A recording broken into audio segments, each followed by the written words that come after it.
All right, looks like we are live. Welcome to Standing for Truth.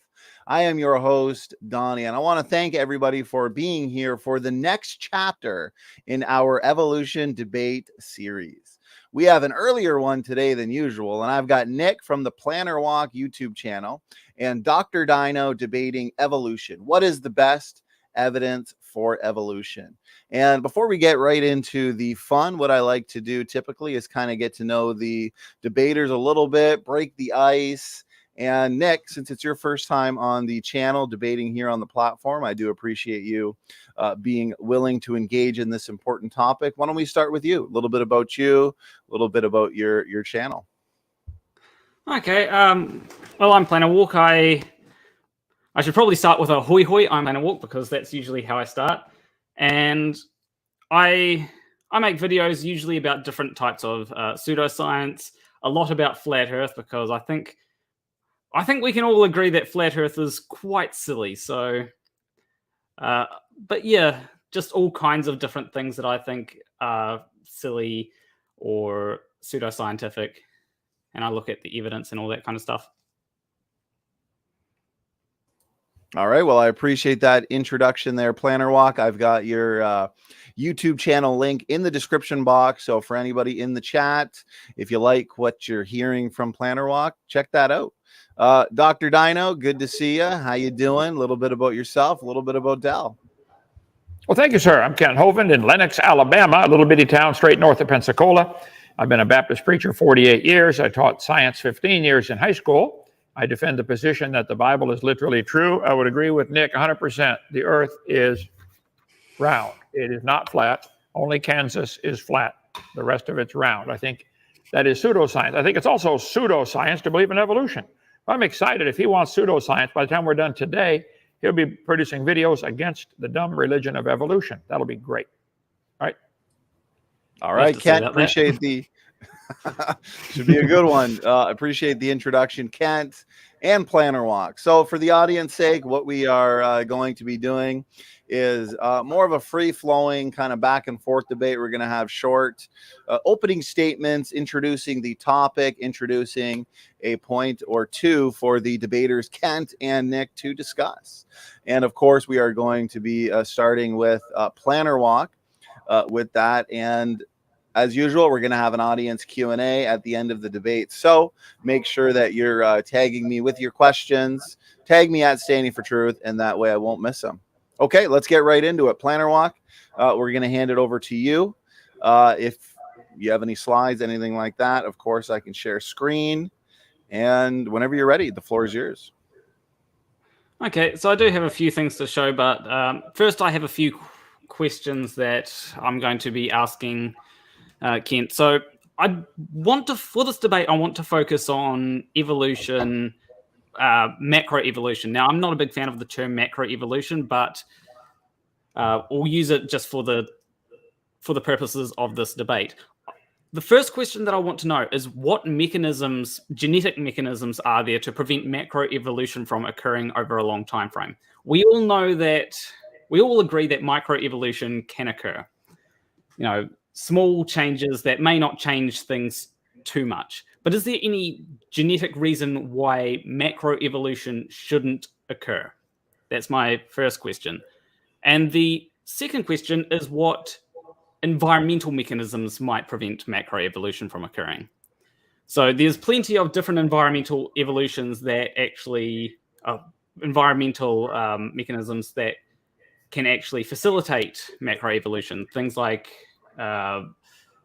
when two species get separated, you'll often see them change in very different ways. There's also I forgot half of them from my school, but that's one of the main ones that I can remember. If I can share my screen now. Now, is that a question or two that you wanted Kent to address and engage now, Planarwalk, or is that kind of for later to address after your presentation here? I will address those after the presentation because sure, Kent will have a bit to respond, right? Yeah, no worries. Yep. So if I can just share screen and hold on, give me a few seconds.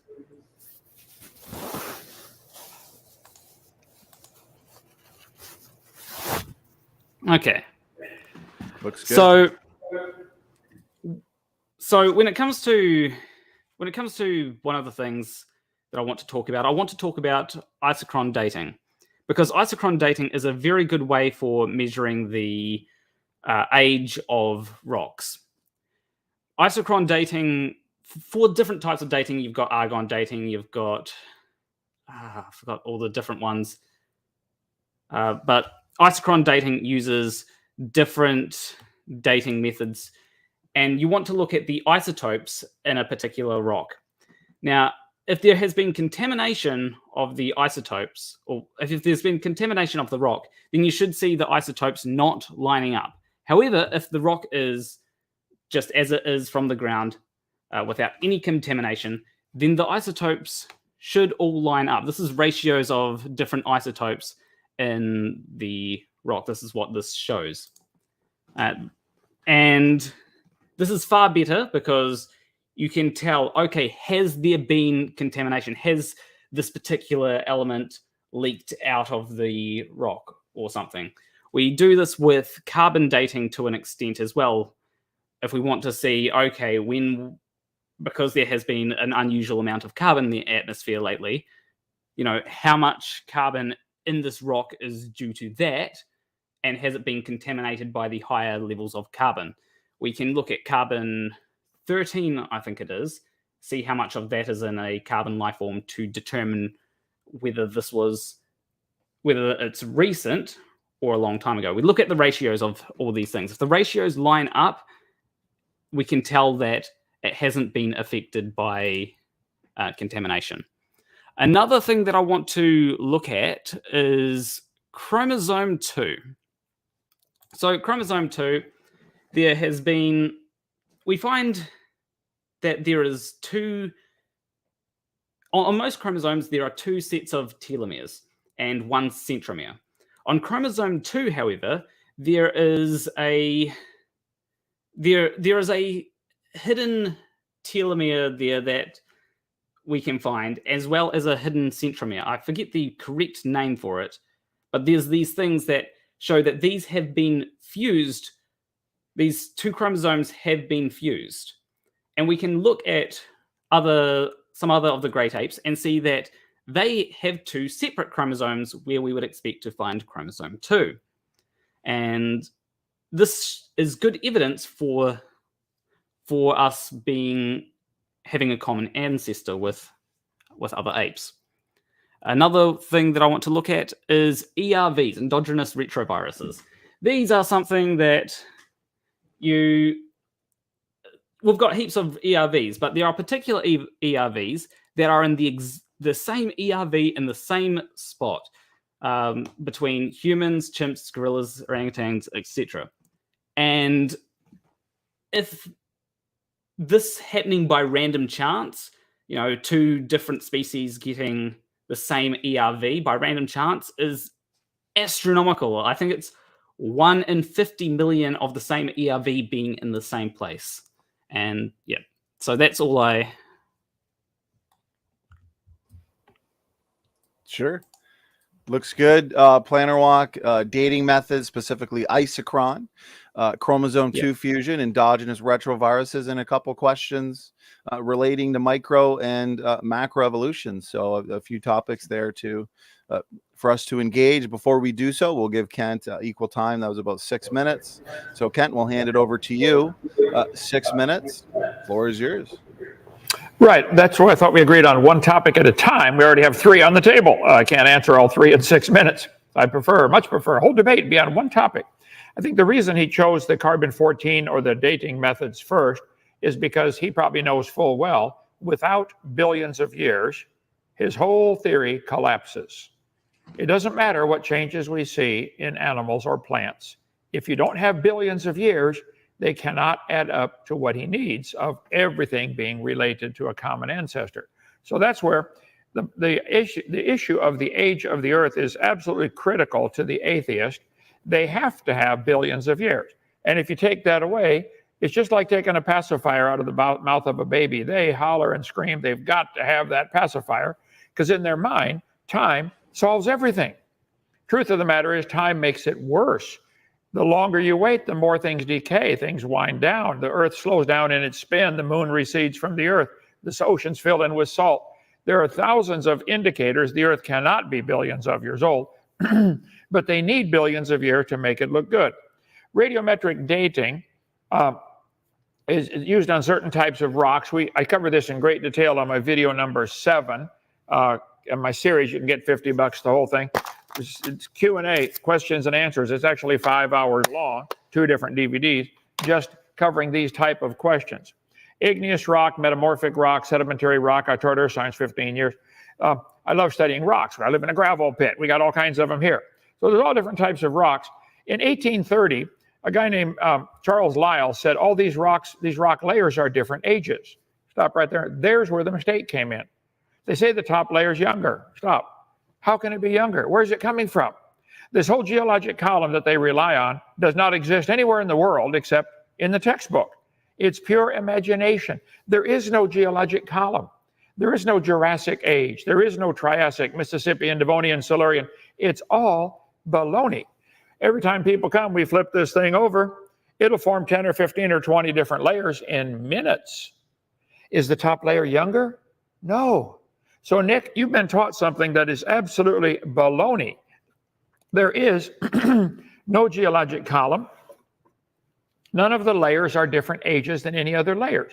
And if a rock is blown out of a volcano through becoming magma or igneous rock and lands on top, it's still the same age. It was the same material recycled. It doesn't change it. If I shuffle a deck of cards, that doesn't make the top card younger. But you guys are stuck with this idea that the geologic column, invented in 1830, is science, and it's not. So potassium-argon dating, rubidium, strontium, lead-208, lead-206, all the dating methods, carbon-13, carbon-14, are based on some really wild assumptions.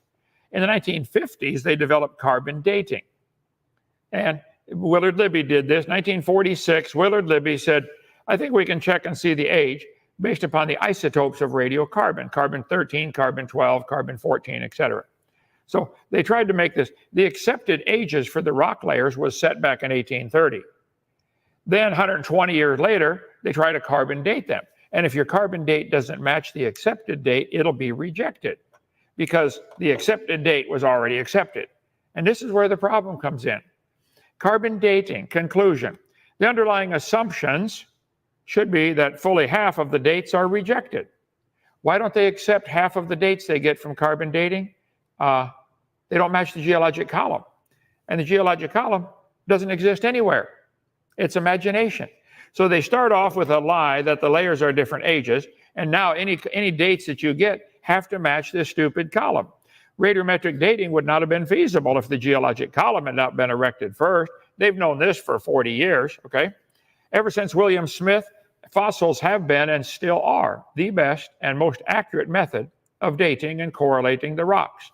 How do you tell the age of the rock? By the fossils, not by carbon dating.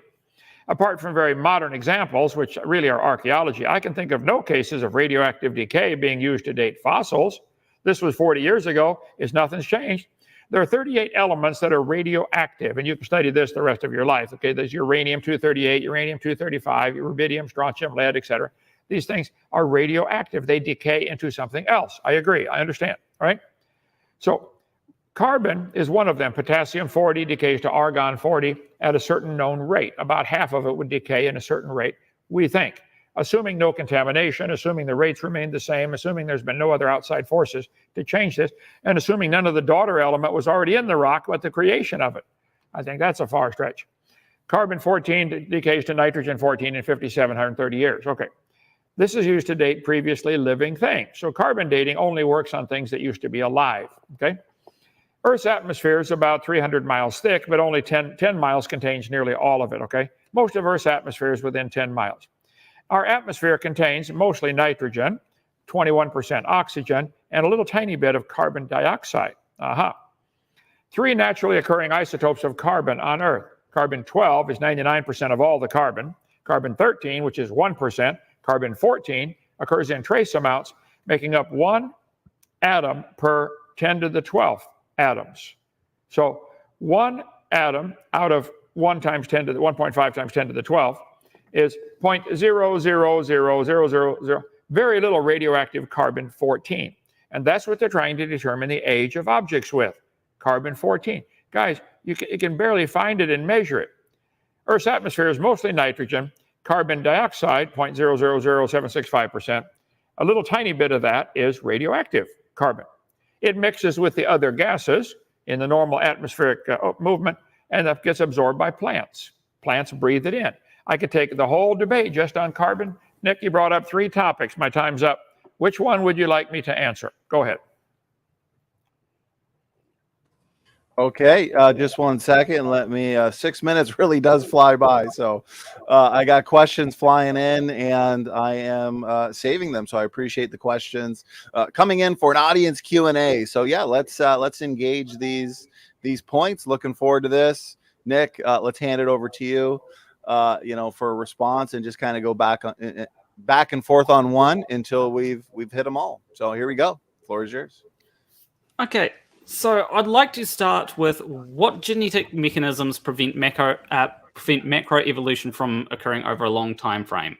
That would be the first thing that I'd like to, because if we can agree that macro evolution, because I'm not sure if Kent agrees that macro evolution can happen, so I want to see if we can agree on that first, if given enough time. So. Oh, very good. Thank you, sir. One of the many things I do in my seminars and in my debates, I just define, what are we talking about? What do you mean evolution? And thank you so much. It's a great question. Organic evolution is a real serious problem. How did life get started? That's slide number 89. I break the word evolution up into 6 categories or stages or levels. You have to have cosmic evolution. You have to have time, space, matter created. Where did matter come from? I don't think you guys have an answer for that, but that's not this debate. But really, that's part of evolution. Then chemical evolution, because their theory says the Big Bang produced hydrogen, maybe a little helium, and tiny trace amounts of lithium. How do you get uranium, gold, silver, platinum? How do you get all the life? How do you get all the 92 elements, plus the synthetic ones, out of hydrogen? Then you have to have stellar evolution. The stars have to form. Nobody's ever seen that. Then you have to have organic evolution. Life has to get started. Nobody's ever seen life come from non-living material. We can't even make it happen, okay? And if they did make it happen in the laboratory, that would only prove it takes intelligence to make life. So those are the first 4 meanings. Then macroevolution is where we change from one kind of animal or plant into a totally different kind of variety. We see a lot of variations happen. There are now 500 recognized breeds of chickens, okay? They might have had a common ancestor called a chicken. But in the evolutionist mind, seeing 500 varieties of chickens is demonstration to them that chickens are related to bananas. There are 1,000 varieties of bananas that mostly cultivated by man to produce, to stand the hotter climate or wetter soil or whatever, but they're still banana. All we've ever seen in the history of humanity is variations happen with limits. They've been trying to get faster horses. They got them pretty fast, but there's a limit. They're never going to get a horse to go 500 miles an hour. Never. There's a limit. Now, whether they reach the limit or not, I don't know. I think they're probably getting pretty close on reaching the limit with horse speed or with cow milk production. I got to see in Kankakee, Illinois one time, they happened to be that year the world record producer of milk. I think it produced 100 pounds of milk every day, one cow. That's a lot of milk. Okay, do you think they'll ever get a cow that'll produce 4 trillion tons of milk a day? Or is there a limit in there somewhere? Somewhere there's a limit. Maybe 100 pounds, maybe you might get 105. Okay, but still there's a limit. You evolutionists do not understand. Sure, there are changes, but they're limited. There's 1,000 varieties of bats, and they always make baby bats. There are 4,000 varieties of potatoes, and they always make baby potatoes. Somehow, in your mind, you guys put all this stuff together and think it's a family tree, which means everything is related. I got pictures of that in here somewhere. Here we go, 114. In the mind of the evolutionist, they think animals and fungi and plants have a common ancestor. We see varieties of horses, and they say, oh, see, that proves horses are related to alligators. No, this is religion. I wish I could get you guys to understand there's a lot of different kinds of people. There's black ones and white ones and yellow ones and blonde hair and blue eyes, etc. They're human. There's varieties of birds. There's varieties of crocodiles. But you guys want to connect them all together. Where is the evidence for any animal or plant ever producing something other than its kind? They'd put these charts in the textbooks, draw lines on paper, connecting them. I should probably stop you there just so we give Planarwalk a chance to respond. Where has anybody ever seen an animal produce a different kind of animal? What's the best example you know of for an animal producing something other than its kind? So, Nick, go ahead, take your time. So my question there was, let's say we start off with an animal, I don't know, a rat, for example, right? And we can observe different changes in a rat. Maybe the whiskers get a bit smaller over successive generations. Maybe the arms get a little bit longer, or maybe even the body shape changes, right? My question is, given enough time, is it possible that that rat could eventually change into something that is, you wouldn't recognize it as the original thing? You'd actually say that it's just completely different. Let's say that the whiskers over successive generations completely disappear. The arms get longer. The body itself just gets bigger, and you have more pronounced legs or something. And you don't recognize it as a rat. You might call it a flamboid or something. I don't know. Is that possible? Well, fair question. Is it scientific is a better question. Nobody's ever seen it happen. We don't see it. You can imagine anything you want, and you can draw lines on paper and connect them all you want, but it's not science. What we see is rats produce rats without exception. You may get a bigger rat or a smaller rat, longer whiskers, shorter whiskers, longer tail, shorter tail. Nobody has ever seen, no farmer in the world has ever seen what you guys dream here by drawing lines on paper. You draw lines on paper between all these animals and say, wow, look, the elephant is related to the rat. That's not science. That's my whole point. I don't care if you guys believe in evolution. That's fine, but it's a religion, and you should keep it out of schools. Nobody's ever seen a rat produce a non-rat. You can dream, and you gave the whole key away at the first sentence. Given enough time, there you go. That's why it is SpongeBob imagination. I'm going to Google right now, how many varieties of rats are there? There may be a whole bunch, okay? But there's still a rat. Nobody's ever seen a rat produce a non-rat. I got lousy signal in here, so I can't get an answer right now. But I bet, Nick, the purpose of the debate is for you to show the best evidence you know of for why this happens. Is your best evidence that given enough time it might happen? That's not science. That's my whole point. Evolution's a religion that people believe in, which is fine, but they should stop calling it science and certainly stop pretending like it's part of science, because it's not. It's just imagination. That's all it is. We just don't see it happen. It's a dream. They think, oh, wow, here we go.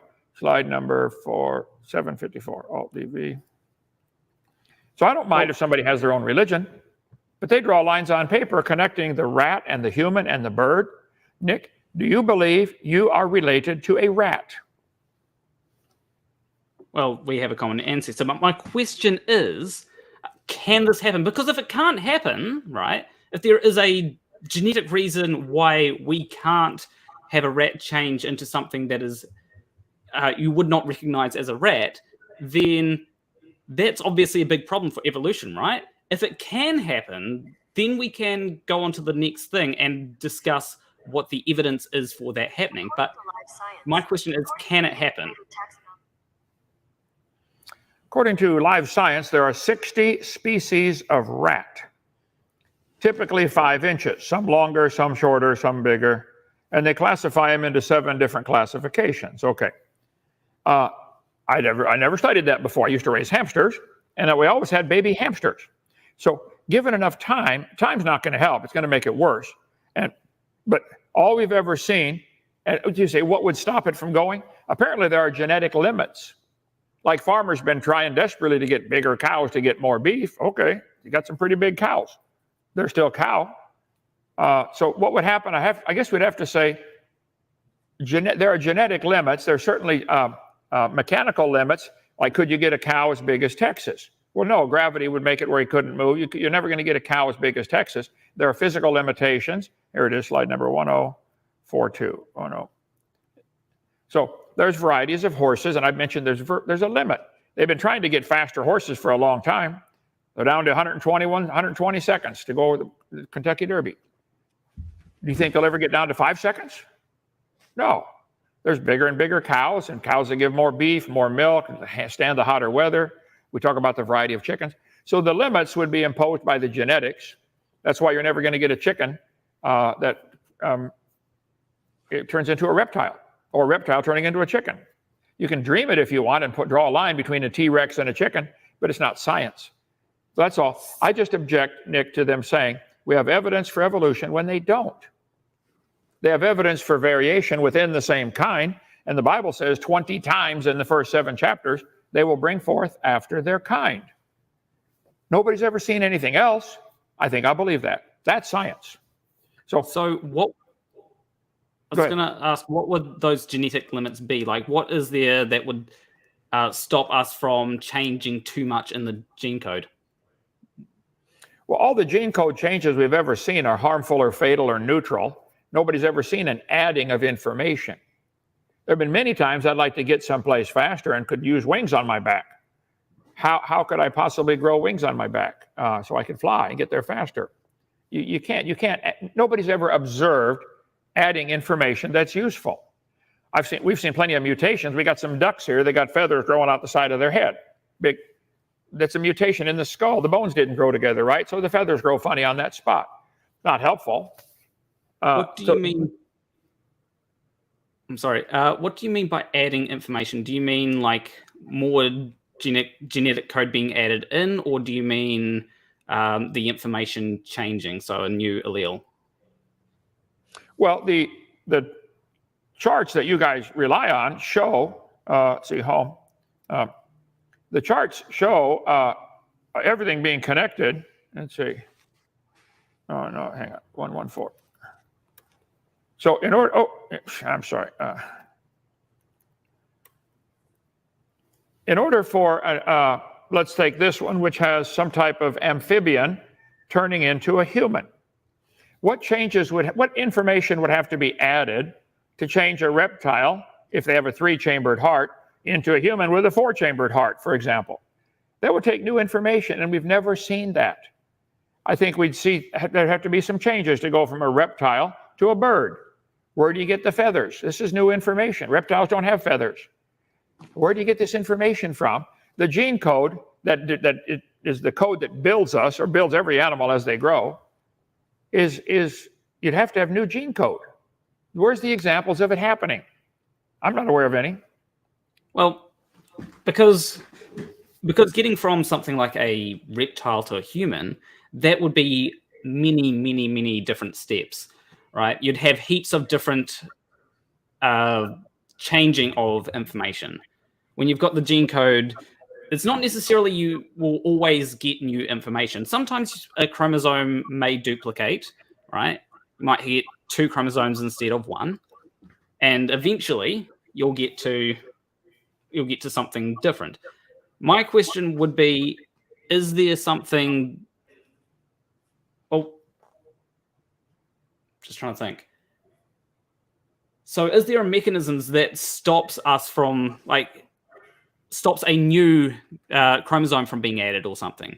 Like if we have a chromosome that gets duplicated, is there something stopping that? I don't think there is. In fact, we have, you can have viable offspring that have an extra chromosome. Not always the best thing, but sometimes it can work out. Well, all we've ever observed if there's a mixing of the chromosomes or a duplication of the chromosomes or something go wrong, it's always been harmful or fatal or neutral. There's all kinds of childhood diseases that kids have that are because of chromosome messing up in the duplication process. Has anybody ever, like this chart in the textbook, Holt Biology, right here on the shelf, shows a reptile turning into a bird and a mammal. Where is the evidence of this happening? You said, slowly over many generations. Stop. That's not science. That's SpongeBob imagination. Make it happen again in the laboratory. Can you give me an example of a human that's improved because of new information in the chromosomes? What's it called? Damien, do you know when there's a duplication of the chromosomes, there's a disease kids get, a condition, I guess, is better than a disease, from chromosome. It's been years since I studied that. I'll get together some stuff on it. I know my sister has 3 X chromosomes. Has what? She's mentally challenged. Mentally challenged. She has 3 X chromosomes. His sister has 3 X chromosomes, and it caused mental problems, deficiency, not an improvement. So that's where you guys can imagine over many generations, but you just left science. That's religion. It's a belief system, which is fine. Keep it, but don't spread it. I mean, there is also XXY. There's also then X and no extra chromosome there. So there are multiple different things that you can get, which aren't necessarily harmful. I don't know if XXY is harmful. From what I recall, it isn't harmful. But when it comes to new information being added or information making a human better, there is the example of Michael Phelps, the swimmer. I didn't follow that. The information of what now? With genetic information sort of changing, there is Michael Phelps, the swimmer, who has longer arms, a whole lot of different things that help him be better at swimming. So there is that's an example of information helping. So someone has a chromosome change that gives them longer arms and helps them for swimming. Is it a human you're talking about, or? Yeah, it's not a. Phelps. Okay, Michael Phelps. I couldn't understand your New Zealand accent. So Michael Phelps has longer arms, which helps him for swimming. Is that what you're saying? Yeah, due to mutations. Okay. Would you agree? People already had arms before Michael Phelps was born, so there's no new information being added. It's just a changing of information to make longer arms. That's certainly possible. Is there a limit? You think anybody will ever be born with arms 5 miles long? No. Okay. So maybe 40 inches. I got longer arms than normal too. Okay. Normally your arm span is the same as your height. Mine is 3 inches longer. So I have longer arms and can swim pretty fast. I was lifeguard a couple summers. So, but I don't think my arms will ever be as 5 miles long. I think there's a limit, and they're still arms. Okay. And when I had babies, the 3 kids turned out to have arms. So what is your point? Is that you think that Michael Phelps is an example of improved added information or modified already existing information? He already had arms. Yeah, so Michael Phelps is an example of information that was there being changed. Like you'll always start off with information, and then that information can be changed by, maybe something gets duplicated, maybe something gets broken, maybe chromosomes get fused, all kinds of different things that can happen. But over enough time, with enough changes, you'll get something that looks completely different. You can believe that if you'd like, but that's not observable science. That's why I asked at the beginning, what's your definition of science? If it's standard definition is things it comes from the word seer, to know, Latin word, seer. What do we know? We know dogs produce dogs. We know humans produce humans. We know that. We can see it. We can make it happen. We don't know that dogs and humans have a common ancestor. This chart is pure propaganda on my screen here. We don't know that mammals and birds are related. You can believe that. We know mammals produce baby mammals and birds produce baby birds every time. All of human recorded history, say 4,000, 5,000, 6,000 years, human recorded history, every farmer on the planet will tell you birds make birds, cows make cows, humans make humans, no exceptions. And I have a book that I happen to believe very completely scientifically accurate that says they're always going to bring forth after their kind. So the purpose of the debate, the title of the debate actually is, what is the evidence for anything other than that? Why do you believe birds and bananas have a common ancestor? Where's the evidence? I don't think there is any. I'd like to see it. You see changes, like his sister with 3X chromosomes or 3Y chromosomes, or me with longer arms, or Michael Phelps with longer arms. Is that the evidence? that birds and bananas are related? Do you not think that over successive generations, if you have enough changes, like we can take humans and other apes, right, and say, okay, well, they all have the same sort of things. The only real major difference is we have bigger brain size, lot less hair, opposable thumbs, but it's all the same information, right? Do you not think that there could be a relationship there? Well, again, that would be outside of science. All we've ever seen is chimpanzees have baby chimpanzees, orangutans have baby orangutans, gorillas make baby gorillas. Nobody's ever seen this happen. So if you want to imagine it, SpongeBob, that's fine. That's all it is. It's SpongeBob imagination. It's not science. That's my complaint. You guys can believe whatever you want to believe. I don't care. You can believe in video games if you want. That's not science. Science is what we can observe. We don't see monkeys producing other than baby monkeys. My brother used to raise squirrel monkeys. They always made baby squirrel monkeys, as far as I know. There are no exceptions. So I wish I could get you to understand, Nick, you believe in evolution. It is not part of science. There is no scientific evidence. When my son was born, one of my sons was born, he had shorter arms than normal. Normally, again, your arm span is the same as your height. Mine's longer, his is shorter. What does that mean? Could these changes you envision be, you're envisioning positive changes for millions of generations. What if they're negative changes? Is anybody ever born without arms at all? Yeah, they lost all the information. So all we've seen is information transferred generation to generation, and it's generally a loss of information, not a gain. And any gain is the same information, like a duplication of the X or Y chromosome, isn't helpful.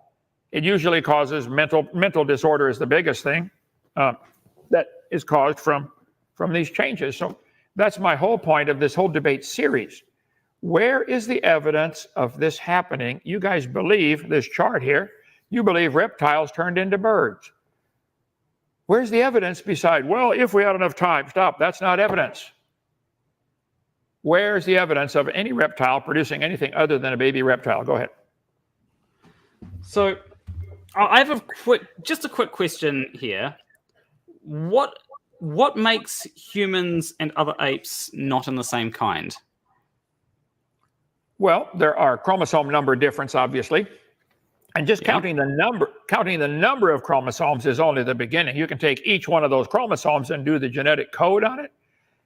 Trillions of differences, okay? I could say, this computer has X number of megabytes of information, and this one has the same megabytes of information. Does that prove anything? Well, exactly what is in those megabytes? I could take two books and say, look, they both got 200 pages. Does that mean they're identical? Well, let's read them. No, just because they got 200 pages, just because we have 46 chromosomes and chimpanzees have 48, that's not proof of anything. Each one of those chromosomes is vastly different information. It's true we both make arms and legs and eyes and hair, etc. That's not proof of a relationship either. I think it's proof of a common designer or a common need. We need eyes to see where we're going. So do chimpanzees. We need hair to keep us warm. So do chimpanzees. We need legs to move us around. So do chimpanzees. It's not proof of relationship. It's proof of a common designer or a common need. Tires on cars are mostly round. They roll better than the square ones. That's why. Go ahead. So if we had a common... So it is entirely possible, though, that we could have a common ancestor. There's nothing stopping us from having a common ancestor that could have produced humans, and that same common ancestor producing, chimpanzees, right? Because we've all got the same things. We've got 95% similar genetic code, right? Well, no, let's take one topic at a time. You say there's nothing stopping this from happening. That's imagination. There's nothing stopping Superman from flying by putting his underwear on the outside of his pants.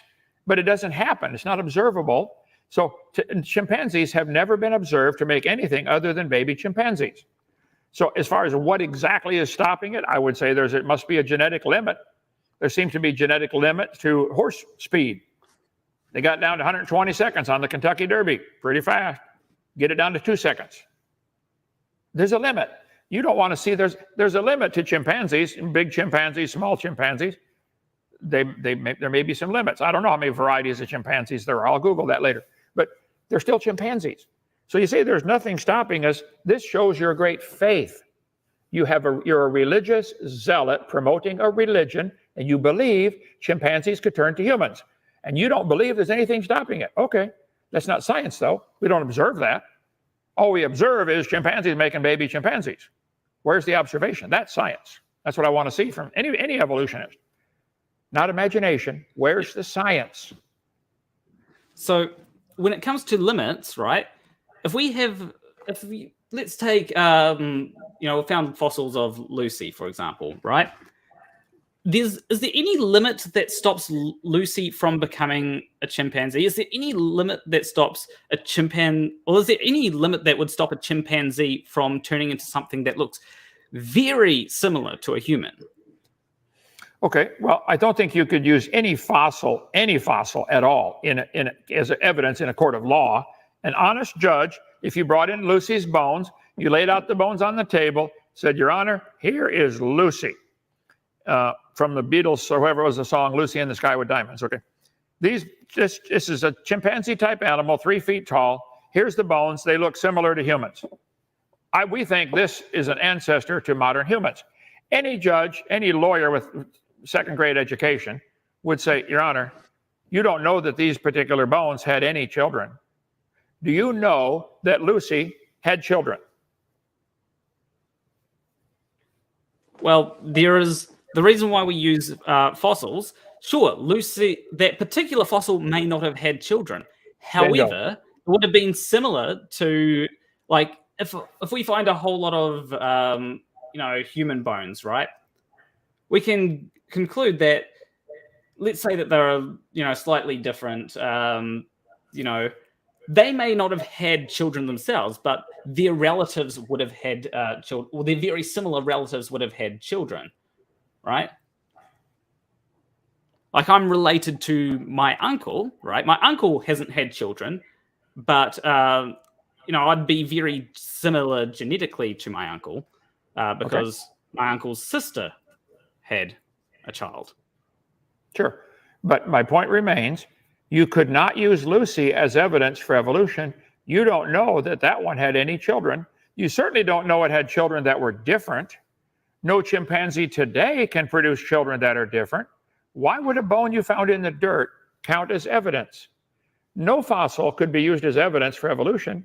A, you don't know it had any children. B, you don't know it had children that lived. C, you don't know it had children that were different. C, or D, no chimpanzee today can do this. Lucy's not evidence for anything except somebody's got a lot of time to spend digging in the dirt looking for bones. My dog does the same thing. Spends all day digging around looking for bones. Okay, find them.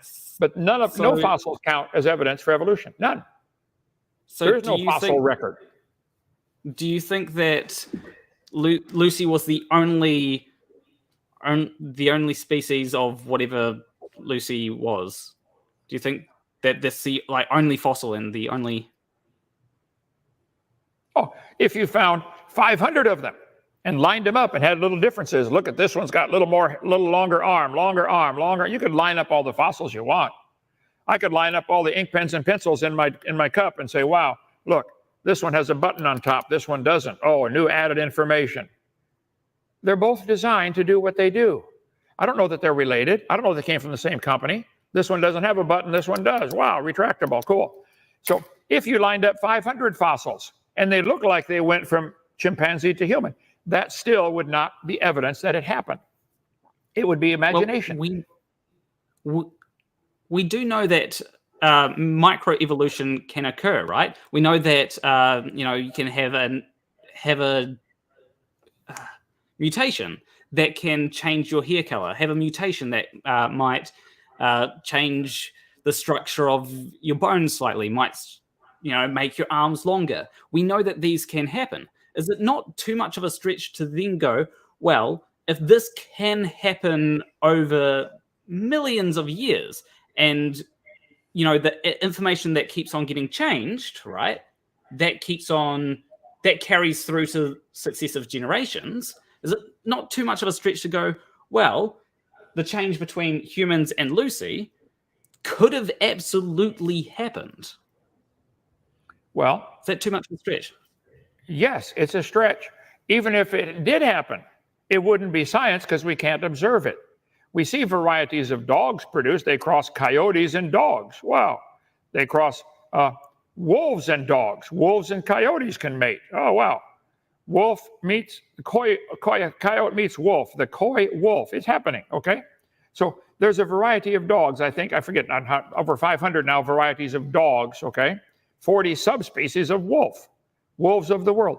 But they're still the same kind of animal. They got 4 legs. They don't have hooves. They don't have horns. They have hair on their body. They have a nose on the front, tail on the back. They're still dog, recognizable as dog. So what we've observed happening, which is what science deals with, what do we know by observation, experimentation, testing? We know dogs, wolves, coyotes are the same kind of animal. They might have had a common ancestor, but it looked like a dog. That does not prove the dog had a common ancestor with a mosquito. So, and you don't have billions of years to work with to begin with, but that's another debate. How old is the Earth? But even if there were billions of years old, it wouldn't help. It would not make your theory any more scientific. We don't observe any animal producing a different kind of animal. 19 subspecies of coyote might have had a common ancestor. Even with a dog might have had a common ancestor. There are 339 breeds of dogs on this chart. Okay. They might have had a common ancestor, but you want to think because we see 339 kinds of dogs, therefore, dogs, do you believe dogs and mosquitoes have a common ancestor? Okay, I need to ask this question. What makes a kind? Like, what is the definition of a kind? It's a great question. And what is the definition of species? There are probably 30 different definitions of species. Charles Darwin's book, The Origin of Species by Means of Natural Selection. The Bible says they bring forth after their kind, and I don't think the burden of proof is on me to define that. You guys want to take the evidence of these varieties of dog and then go teach all the kids that dogs and mosquitoes have a common ancestor. So I think dog, wolf, coyote are probably the same kind, but the burden of proof is not on me. What would be the best example you know of any animal producing anything that was a different kind? What anybody would consider a different kind? So are humans a different kind to chimpanzees? Absolutely. Because we can't. Okay. So what about ring species, right? These are species that you have. They came from the same common ancestor, which was fairly recent, but because they've been separated by geography, they are no longer. They've been separated for so long that they have changed so much that they cannot mate with when they meet back up. They just cannot. Right. They cannot mate. Sure. Well, would they be the same kind or different kinds? Well, a classic example: the Grand Canyon is a divider, a barrier between the squirrels from one side. They have the Kaibab squirrels and the Abert squirrels. We have them stuffed and mounted in our museum up here. They're still squirrel. They probably came from a common ancestor. I think if you took the dogs, you might find that a Great Dane and a Chihuahua would have a hard time mating and producing a baby. If the male is the little one, it can't reach to impregnate the female. If the male is the big one, it's going to kill the little one trying to have the baby. So they probably can no longer mate. They're still dog. They had a common ancestor called dog, but it's not scientific then to say, wow, look at this. Those are different varieties of dog, and they can no longer interbreed. I bet probably biologically, genetically they could, but physically they can't, okay? The Kaibab squirrel and the Abert squirrel are on opposite sides of the canyon. They can't get together, okay? They're still squirrel. But you want to use this as a ring species, which is what you're talking about, that might reach a limit where they can no longer interbreed like Chihuahua and Great Dane, and then say, see, that proves dogs are related to mosquitoes. This is where you guys just don't get it. There are limits. So those are both still dogs, Nick. Look at them. They're dog. A 3-year-old will tell you that's a dog and that's a dog. Won't they? So what? So if there's, so you've said that kind would be something that can bring forth its own. Things bring forth its own kind, right? So what is if a kind cannot, if you can have two things of the same kind which cannot breed, then what actually defines a kind? Well, the Bible says if they can bring forth, they're the same kind. I think you would find that the Great Dane and the Chihuahua could maybe biologically bring forth, if you could do it maybe in a test tube instead of in the uterus of the poor little dog. And a dog, a wolf, and a coyote, they can bring forth, they can bring forth, they can bring forth. They cannot bring forth. So simple question, Nick, do you believe a coyote and a banana are related? That would be through a long time, but I want to know what exactly is a kind, because if there are some kinds that cannot bring forth after their own kind, then how can we call them the same kind?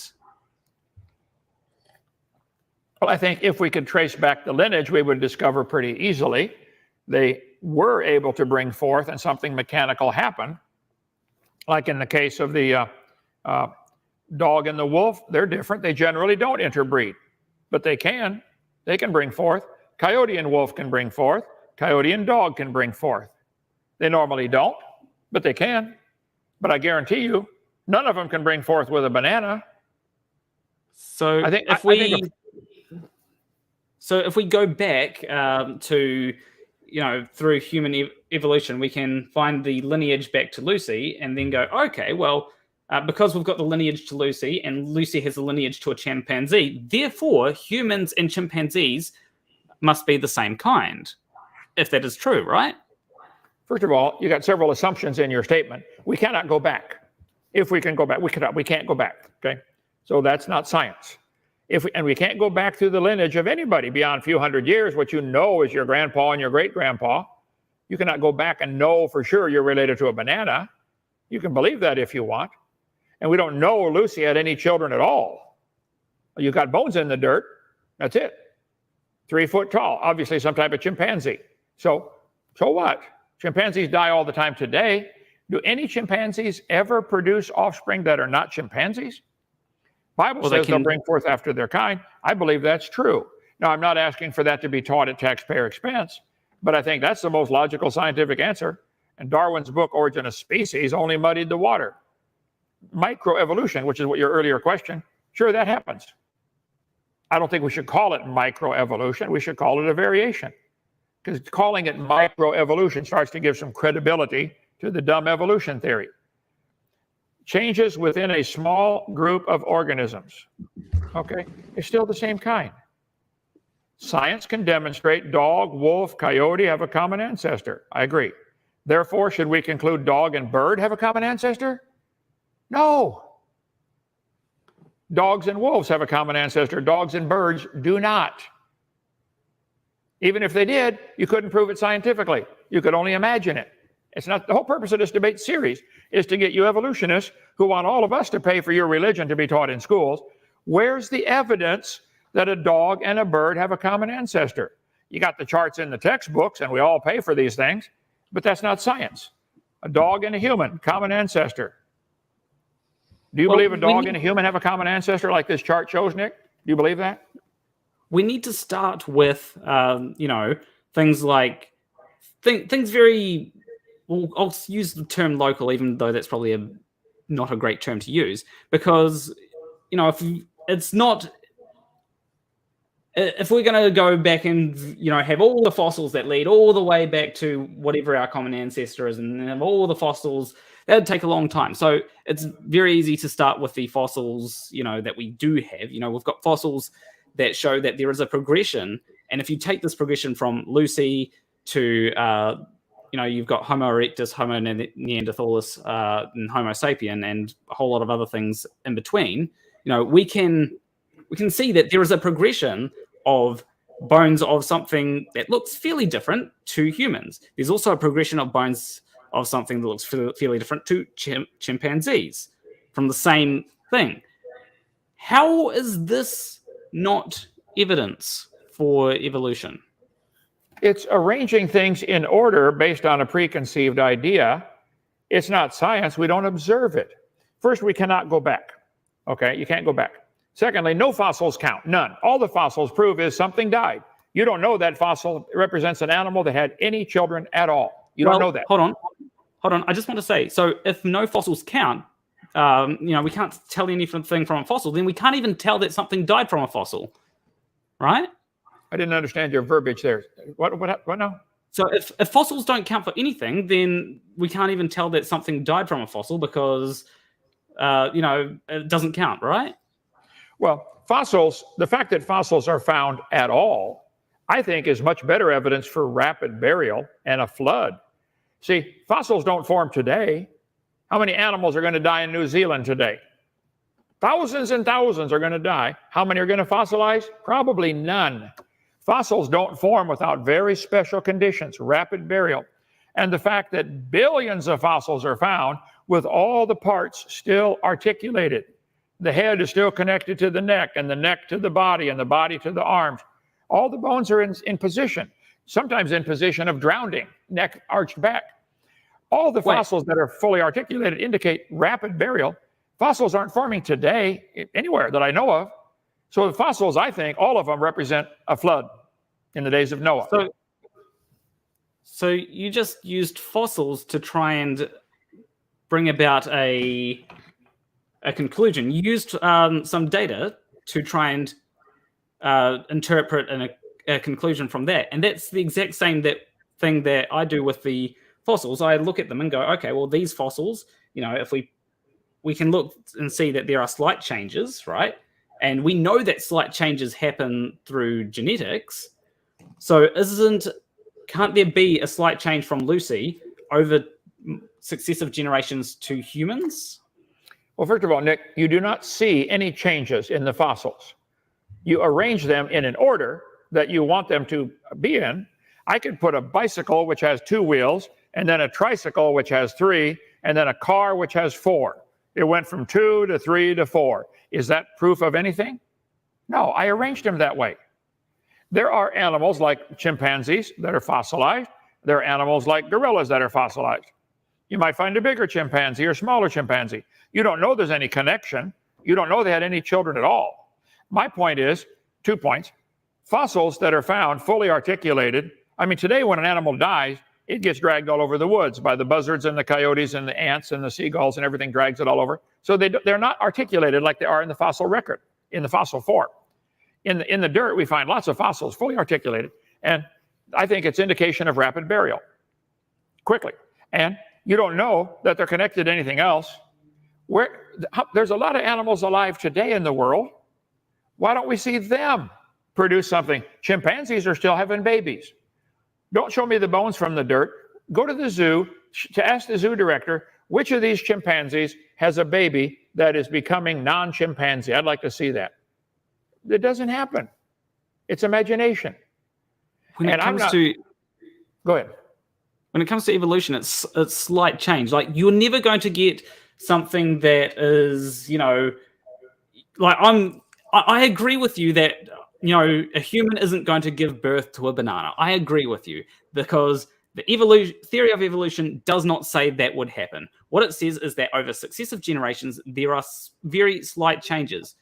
Where one species is completely different, very hard to tell. But if you had a child, let's say they had, shorter arms, right? Then that child had another child with shorter arms, another child with shorter arms, right? And then that child had a child that had their tailbone extruding out a bit more. And then that child had their tailbone was extruding out a bit more. And then let's say that the tail divided in 2. So you had 2 tails.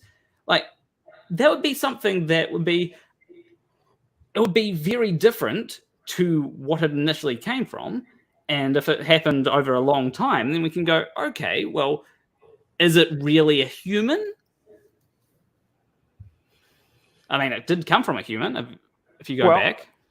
Again, you're not dealing with things we observe happening. Science, look it up. SEER, what do we know by observation, experimentation, and testing? We've been testing a long time, and dogs always make baby dogs, without exception. Dog breeders try to get exotic breeds of dogs, like a toy Chihuahua that people want to, they wouldn't last 5 minutes in the woods. The squirrels would eat them, okay?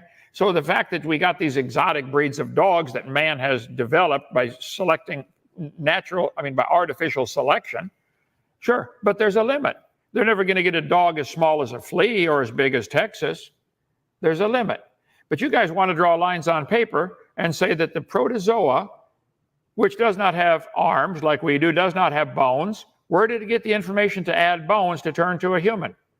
Where's this new information coming from? There's a lot of differences between a protozoa and a human. Protozoa doesn't have eyes like we do, or ears, or fingers, or skin like we do. But they put these charts out and say, kids, this is science. No, teacher, this is pure propaganda. You don't know that a protozoa turned to a bird and all these animals on here. All they did, Nick, was draw a bunch of lines on paper connecting all the animals. That's not science. We don't observe it. Science is what we study, test, observe, demonstrate, make it happen in the laboratory. As protozoa and amoeba, some of those one-celled creatures have a very short generation time. They get born, grow up, get married, and have babies in 20 minutes. So one person can observe thousands of generations of protozoa. Thousands. They never produce anything besides a protozoa. So who on earth drew this chart that said a protozoa turned into a human, and a lion, and a bear, and a bird? Who drew this chart? Where's the evidence? All they did was draw lines on paper, Nick. This isn't science. So if you look at that chart, the protozoa didn't immediately, change into a human. It happened successively. So you'd start with a single cell organism, for example, and then eventually that single cell organism might rather than having just splitting into its own other organisms, you might have some mutation that causes it to be two cells to be the same organism, and these two cells to work together as the same organism. Eventually you'll have this organism produce over successive generations. You've got this 2-cell organism. Well, it turns into 5 cells, 8 cells, 9 cells, 20 cells, right? And these cells all have their own function, which allows the organism to survive better. Humans are great at this. We may not all be the same organism, but we can work with each other to help us survive better. It's an evolutionary advantage, which when it comes to natural selection will select for evolutionary advantages that work better. So I'd say that it is hard to think about what exactly the mutations would have been that would have changed it from a single cell organism to a multicellular organism. But once you've got a multicellular organism, there are a lot of things that can happen there. In fact, from what I can tell, it took about 3 billion years maybe to get from single cell to multicell. So it is difficult, but if you've got 3 billion years, that can happen. Okay. There are no 2-celled creatures in the world. There are no 2-celled creatures in the fossils. None. There are no 3-celled. In the world today, there are no 3-celled in the fossils. Okay? So you say in 3 billion years it changed, and you said, it's hard to think about what mutations would do this. Well, that's an example. You're admitting that you believe it on faith, Nick. It's a religion. I wish you guys would see it. You should start the Church of the Evolutionist and come down and worship Darwin or whatever you want to do. But it's not science. We don't observe it. There's no 2-celled creatures. Adding 3 billion years isn't going to help. What would that help? Adding time. What are they going to eat all this time? So what you said, once you get a multicellular, stop. You're dreaming. Go back and listen to how many times you used if we had time and, over billions of years. And natural selection works great. It can only select from what's available. You can go through the population of New Zealand and wipe out everybody that wasn't redheaded, okay? Red hair. And you do that 4 or 5 times in a row, and pretty soon the whole population's redheads. You didn't create anything. You selected something already existing. Tell you what, why don't you go through the population of New Zealand and eliminate anybody that doesn't have 3 arms? Oh, well, you're going to wipe out everybody. But again, you're not creating 3-armed people. There aren't any to select from. Natural selection can't create anything. It can only select from what's available. It's not a creative force. You actually gave a really good example, right? Let's say that we went ahead, anybody that had 6 fingers, we just got rid of them. In fact, that happened. There used to be some people that had 6 fingers. You know, they were seen as, people, horrible stuff, happened there. But that did happen. However, we still have people that have 6 fingers. Not because their parents had 6 fingers, but because they had a mutation that caused them to have 6 fingers. I think it's called polydactyly. Hexadecimalism. Yep. Right, or polydactyl. Hexadecimalism, 6 fingers. Right, it happens once in a while. I'm not going to argue with that, but yeah, that does happen. That's from a mutation, right? So, right. You can get more things. Like if you were to wipe out everybody that had 2 arms, for example, right? And you had you had few people that only had 1 arm. Eventually, they could mutate and have a second arm. May not be exactly the same as everybody else that had 2 arms, but that is something that can happen. Well, it's not observed. As far as children born with 6 fingers, that happens occasionally. Usually the doctor simply cuts it off while they're young so that it isn't a problem. But it's not new information. They already had the information to make a finger. It made a duplicate finger on the hand. It's a finger. He didn't make a feather, didn't make a wing, made another finger. This is not an example of evolution. This is a mistake in the gene code, a duplication of information. What if cars coming down the factory, somebody put in 7 radios in the car? Oh, instead of 1 radio, it's got 7 radios. Okay. It's not new information. It's a duplication of information. That's an example of a mistake in the genetic code, and all the mutations anybody's ever seen are harmful or fatal or neutral. Where's the mutations that add information? And if you get 1 mutation that adds information, wouldn't you have to have 2 of the opposite sex in the same place at the same time in history? What if 1 beneficial mutation happened 100 years before the next one? Oh, well, couldn't find a mate. And if you get beneficial mutation of 2 at the same time of the opposite sex in the same location, now they got to take over the population. All the rest of them have to die. That's not how it works. If you have 1 person that has a beneficial mutation and they reproduce, right, that beneficial mutation will be will end up in all their children, right? And not all their children, but probably half their children, right? If you've got a beneficial, well, roughly, if you've got a beneficial mutation, it means that you're much more likely to survive. We've seen this with things like COVID, where the COVID variants that have beneficial mutations far more adept at surviving. They end up everywhere, right? The same thing can happen with animals. You have children. Maybe you have 20 children. 10 of them have the beneficial mutation. They're much more able to survive. They go off and have kids. Eventually, that particular gene will be all throughout the gene pool. If there is something that requires that mutation to happen, to be useful, like you've got sickle cell anemia in African populations because of malaria, right? So that's far more prevalent than in any other place in the world. The resistance to sickle cell anemia is a good example. It didn't add any new information. It was a loss of information. And put back in the regular population, they're less likely to survive for other reasons. So where is the example of any mutation that added information that was helpful, other than, well, maybe over millions of years it might happen? You're dealing with SpongeBob style here, Nick, okay?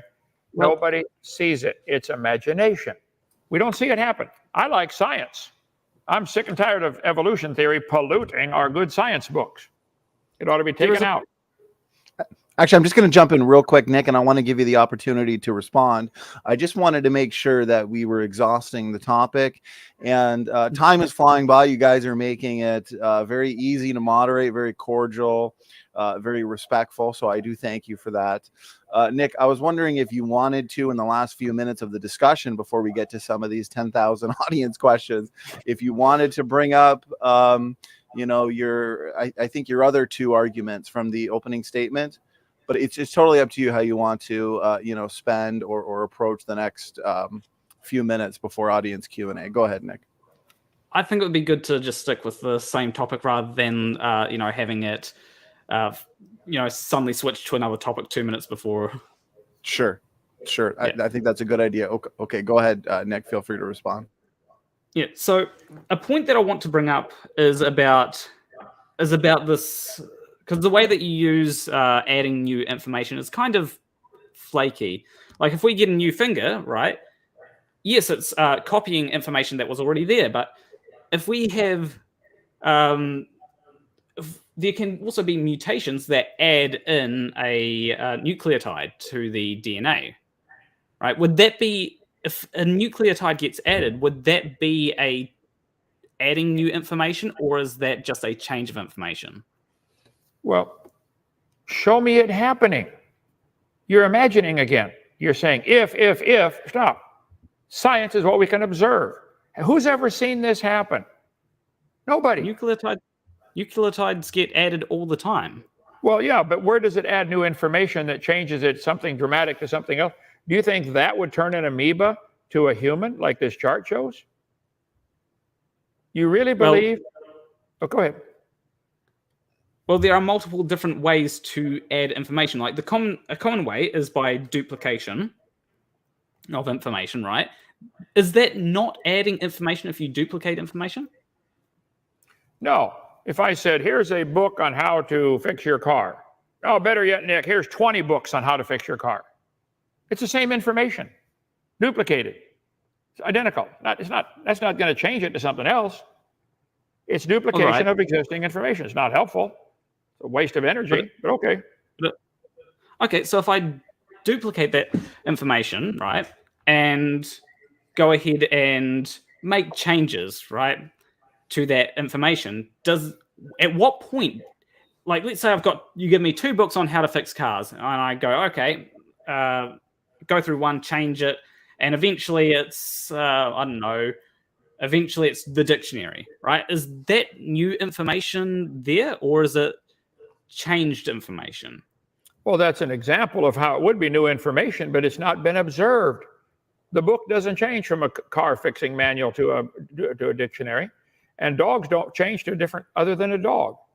Humans never produce anything but baby humans.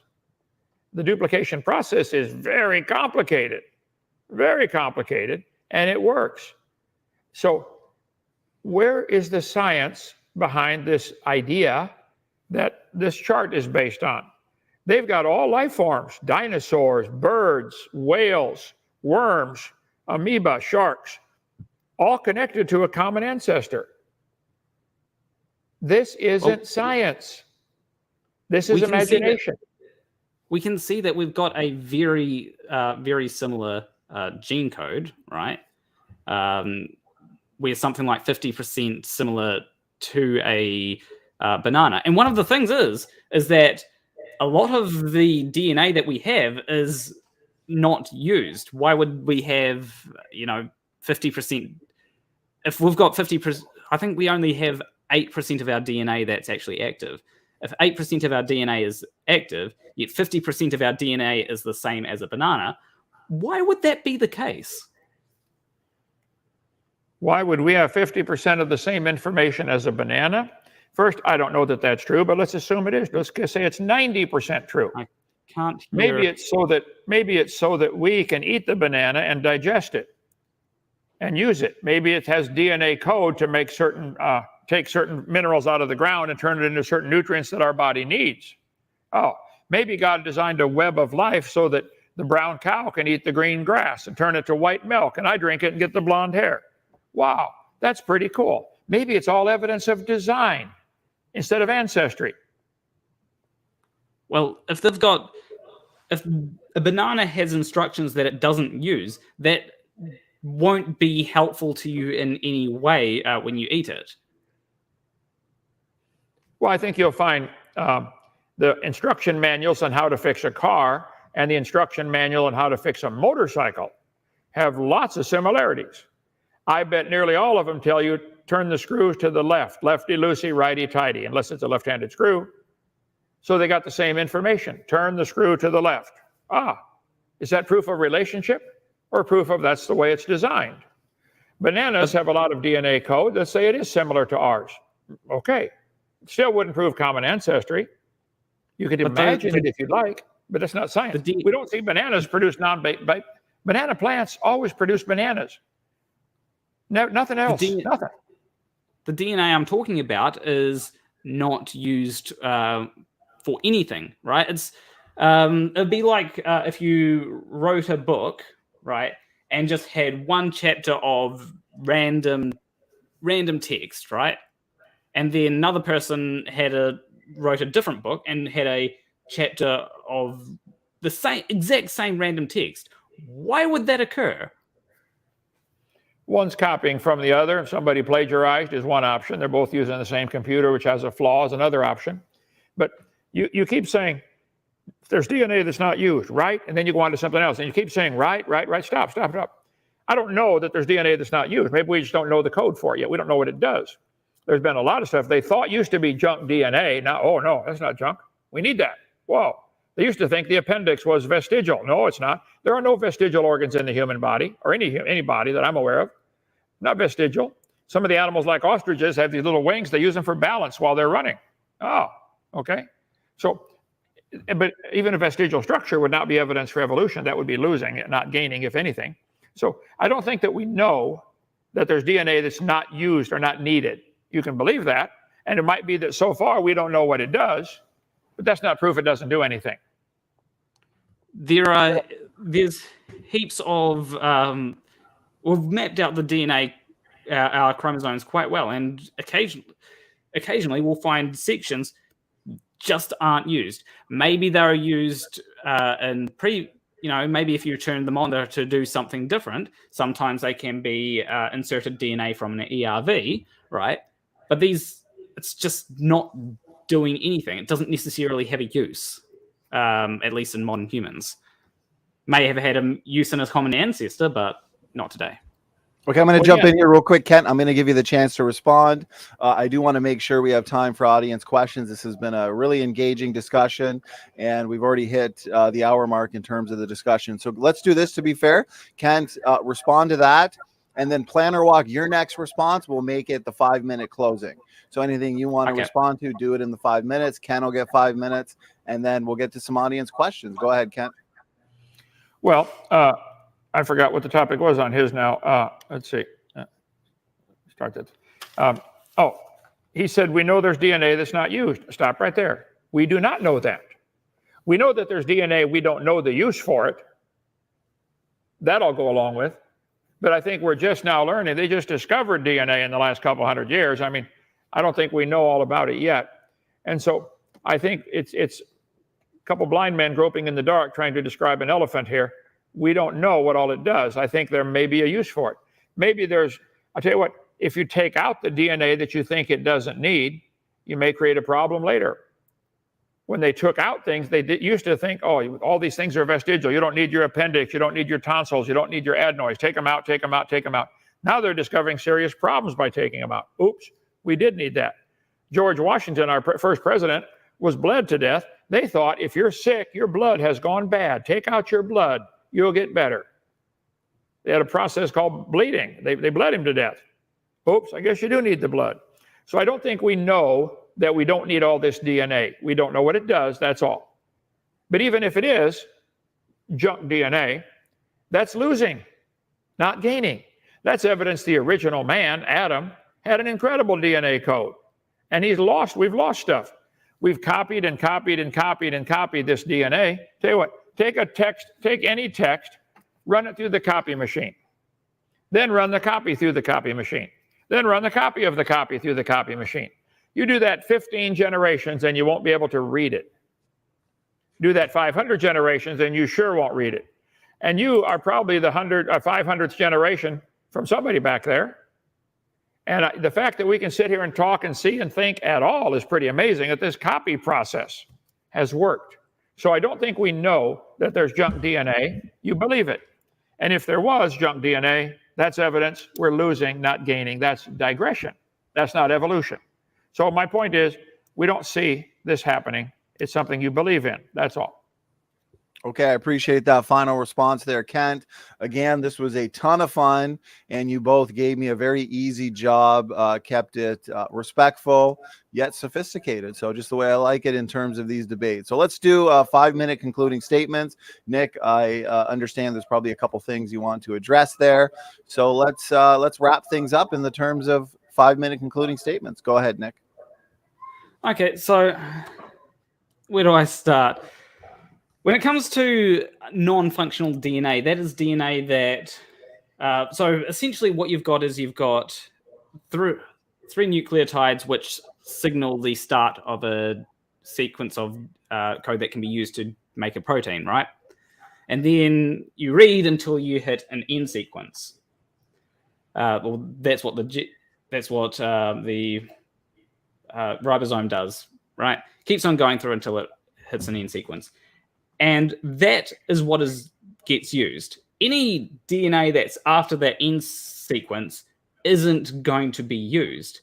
Now, if you were to take out that end sequence, then you'd eventually hit another end sequence, and you'd get something completely different. Whether that would work or not, I don't know. Sometimes it could work, sometimes it can't work. But that's what I wanted to respond to there. I do want to go back to my initial point, which was what genetic mechanisms prevent macroevolution from occurring over a long time frame. I don't think I got a satisfactory answer. Kent did say that there are limits, right? And yes, there are limits to how fast something can get, but that's not what's happening when it comes to evolution. What's happening when it comes to evolution are small changes, right? Sure, something might get longer, but it's not always going to get longer. If you take Darwin's finches, for example, sometimes the beaks got longer, sometimes they got wider, and this had different advantages and disadvantages. That is what happens in evolution, not just going to the extreme, which is what it seems like Kent is trying to paint it as. And we also didn't really define a kind, I don't think. I'd like to know if there is what kind of definition we can get for a kind. I also want to know if, because last point that I want to say in my closing statement is, if humans cannot produce non-humans, does that make cancer human? Just food for thought. Okay, that's... Is that it there, Planarwalk? Yep. Okay, appreciate it. And let me just restart the timer here. Okay, Kent, we're going to hand it over to you. You have up to 5 minutes. Go ahead. All right. Well, again, we're back to, throw 5 topics on the table. I don't have time to cover them all. That's why I like the debates one topic at a time. Which one is one you talk about? Carbon dating? Let's do a whole debate on that. Mutations? Do a whole debate on that. The Bible says the invisible things of him from the creation of the world are clearly seen. It's pretty clear there was a creator for this ink pen. I think anybody with an IQ above 1 would say this had a designer for a purpose, apparently to write things, okay? This one's about out of ink. This had a designer to retract the cartridge. Oh, cool. I think everything we see in every animal and plant that's living shows, wow, this was designed to do what it does. I don't have a problem admitting, wow, there's a designer. I think the invisible things of him, talking about God, are clearly seen. It's clear to me this clock had a designer. I don't think this could possibly happen in a billion years, in a trillion, quadrillion years. Couldn't happen by itself. Clocks can't make themselves, but living things can't make themselves. So I don't have a problem seeing clearly there had to be a designer. Now, which designer? Is it Allah or Buddha or Jehovah? That becomes a different argument. But let's get over the first bump first. There's a God. It's clear There's a creator. They are without excuse. Nick, the Bible says clearly when you stand before God, you're going to be without excuse. You're going to stand there and he's going to read off the list of all your sins, and if they're not paid for by the blood of Christ, you got to pay for them yourself. It says, when they knew God, they glorified him not as God, neither were thankful, became vain in their imagination, and their foolish heart was darkened. Professing themselves to be wise, they really think they're smart. And I think you feel the same way, Nick. You think you're right, you're smart, you're on the right side. You think evolution is part of science. You think I'm wrong. I understand. You really think you're smart. And anybody else ought to wear the tinfoil hat you got there by you. I know that. You think you're wise. You profess yourself to be wise. But the Bible says you're a fool if you don't believe there's a creator. The Bible says in 6 days, God made everything. I think dinosaurs lived with man. The Bible dates that up to 6,000. The Bible says Jesus said man brought death into the world. God made a perfect world. We messed it up. The pre-flood world was very different according to the Bible. People lived to be 900 years old. There are lots of legends about a golden age. I didn't check to see if New Zealand has legends like that. But there are legends about a time when man used to live to be 1,000. Why would all these legends be existing? I think it's based on a historical fact, okay? Giant fossils have been found. Historical accounts of, anyway, dinosaurs, I cover all that. So I want to get to something else here. The Bible says at the end of time, there would be scoffers in the last days who would walk after their lust. Usually it's a sexual lust, either a lust for somebody they're not married to or a lust for the same sex or whatever all this stuff going on is. There's a lust that causes them to scoff at the Bible. And the Bible says they're going to be willingly ignorant, dumb on purpose of three things: that by the word of God the heavens were of old. They don't understand how God made the world. And they don't understand the world was overflowed with water. That flood, Nick, explains all the fossils. That flood explains all the layers we see.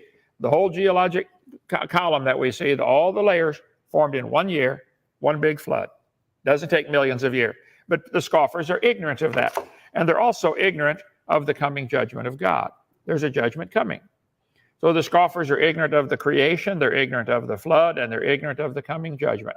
Nick, it's my duty, Ezekiel chapter 3, Ezekiel chapter 33, I have to warn you, you're going to stand before God. You want to stand before God and say, I saw a bone in the dirt and it made me think your word isn't true. I saw Lucy and it looked like it had a little bump on something that was different. Jesus said he made them at the beginning. That was the beginning, male and female, Adam and Eve, from the beginning of the creation. So what you believe, Nick, and what you promote clearly is calling the Bible a lie, which is your privilege to do. Clearly it's calling Jesus a liar, which you can certainly do. But the Bible says man brought death into the world. I feel sorry for you, Judgment Day. You're going to stand before a righteous God who's only going to give you what you deserve. I don't want what I deserve. We've all broken his laws. We're sinners. I asked for his mercy and forgiveness. 53 and a half years ago, he gave it to me. Hovind, you're saved. I'll come in, live inside your heart. I'd like to see you give your heart to the Lord, Nick. Come on over, visit Lenox, Alabama. We'll give you a tour of Dinosaur Adventureland. You're welcome here anytime, and we'll try to get you converted. But your evidence for evolution, I haven't seen any tonight. The title of the debate, where's the evidence for evolution? You didn't give any. You said, I believe, maybe, if, over billions of years. That's not scientific evidence. So where do you start, Nick? You said, where do I start? Well, you start by surrendering. You lost. You're wrong. You're on the wrong side. Give your heart to the Lord. Go ahead. All right. That concludes the concluding statements. Gentlemen, thank you for a very fun debate. I think a possible round 2 is in order in the future. Planarwalk is streaming it on his channel as well. And with both channels combined, we've got over 700 people enjoying this heroic debate between Kent and Planarwalk. So, all right, let's get to some of these questions. I hope you guys are okay to be here till tomorrow in order to get to all these. But what I'll do, as usual, all jokes aside, we'll put a timer and we'll get through as many as we can. What we usually do on this channel, Planarwalk, since it's the first time, in order to move along smoothly and be as fair as possible, what we'll do is whoever the question is for, we'll give them the last word. Say the question's for you, you respond, Kent can give his thoughts, and you get the last word. And let's try and keep the responses to max 2 minutes each. That way we can get through as many as possible. So Planarwalk, I've also got some super chats and questions saved from your end. So maybe I'll even start with that. So this is a super chat that came in from your chat. I'll put it up on screen. This one's directed at Kent, more of a comment, and therefore Kent will give you the chance to respond. So this is a $10 super chat for you, Nick, and but questions for Kent. So the questioner says human vestigial organs. So this has to do with the discussion portion on junk DNA vestigial organs. The commenter is saying the appendix, the coccyx, tonsils, wisdom teeth. Kent looks like he's saying those are vestigial. Therefore, feel free to respond however you'd like to. Right. This is what they used to believe years ago. The appendix is not vestigial. It's part of your immune system. If you take out your appendix, I think the average life expectancy is 8 years less or something like that. So it's true you can live without your appendix. It doesn't mean it's vestigial. You can probably live without both your arms and both your eyes and both your legs too. It doesn't prove you don't need it. So it's not correct that the appendix is a vestigial organ. Somebody taught you something wrong, proven wrong years ago. You got a really, really out-of-date science book. Coccyx, the tailbone. Vanguard, if you think the tailbone's vestigial, I will pay to have yours removed. It's part of your reproductive system. There are little muscles that attach to the tailbone that allow you to make babies, okay? Got nothing to do with having a tail. Part of the reproductive system. Google the muscles that attach to the coccyx, 10 little muscles, I believe, that attach to that is not vestigial, okay?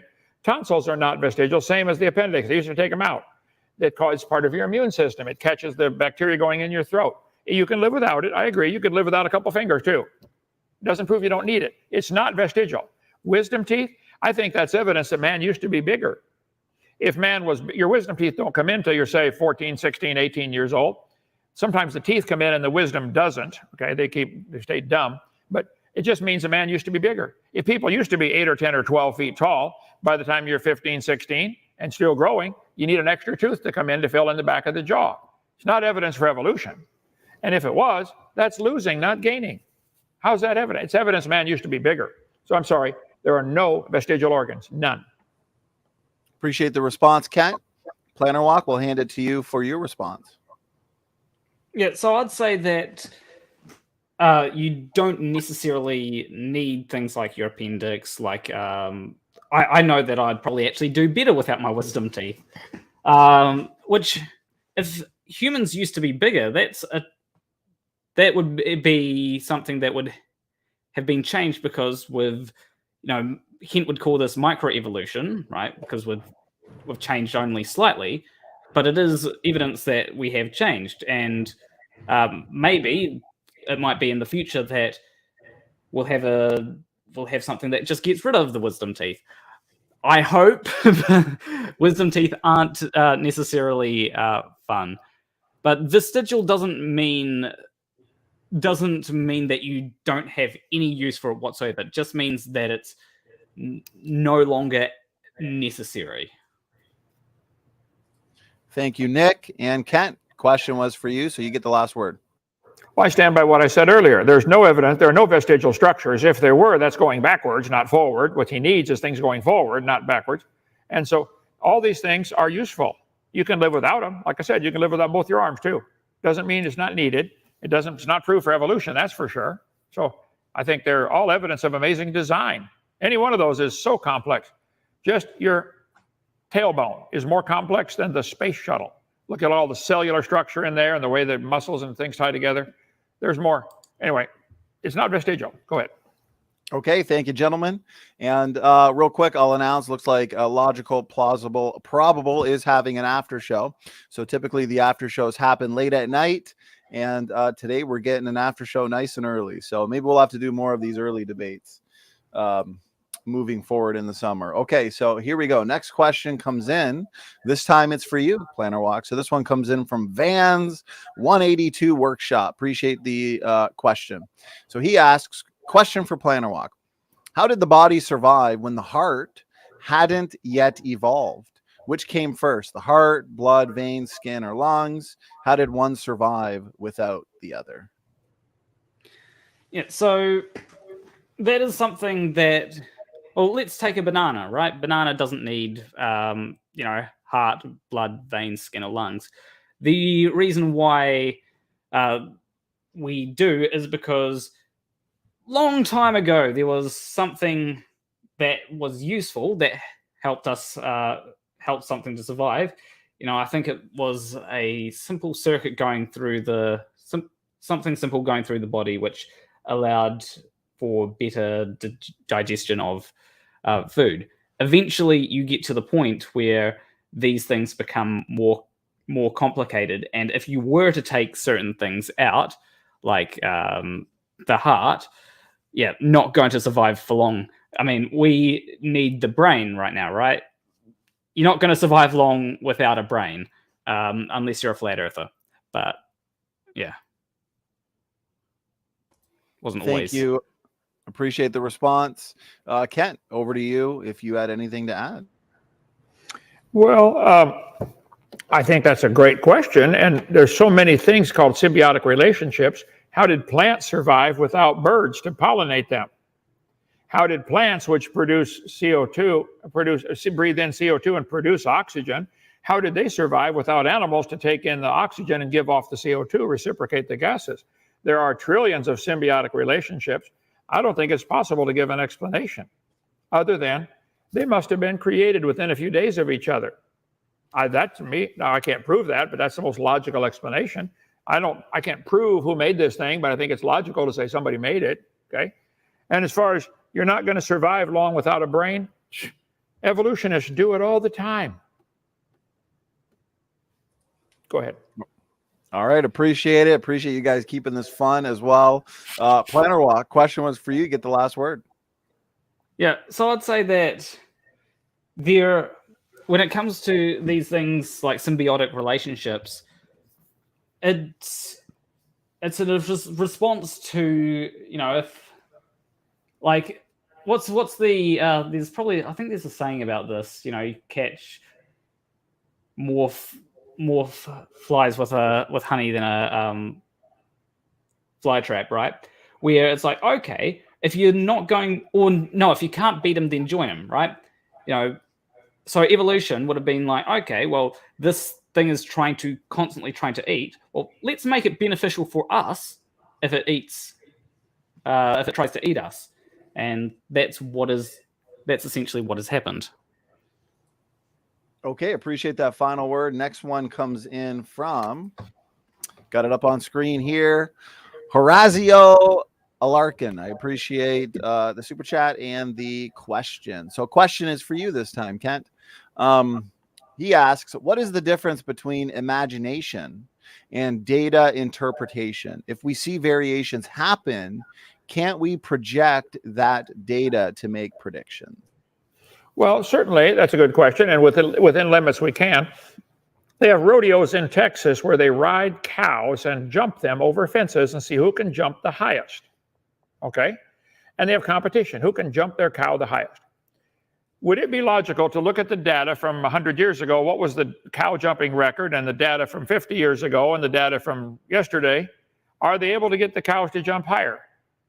Probably so. Probably through maybe through special selective breeding, through more vitamins and minerals, take them to the gym and work them out, make your cow jump higher. Could we project the cow jumping data to therefore conclude, if we have enough time, the cow could jump over the moon? Why not? It's improving.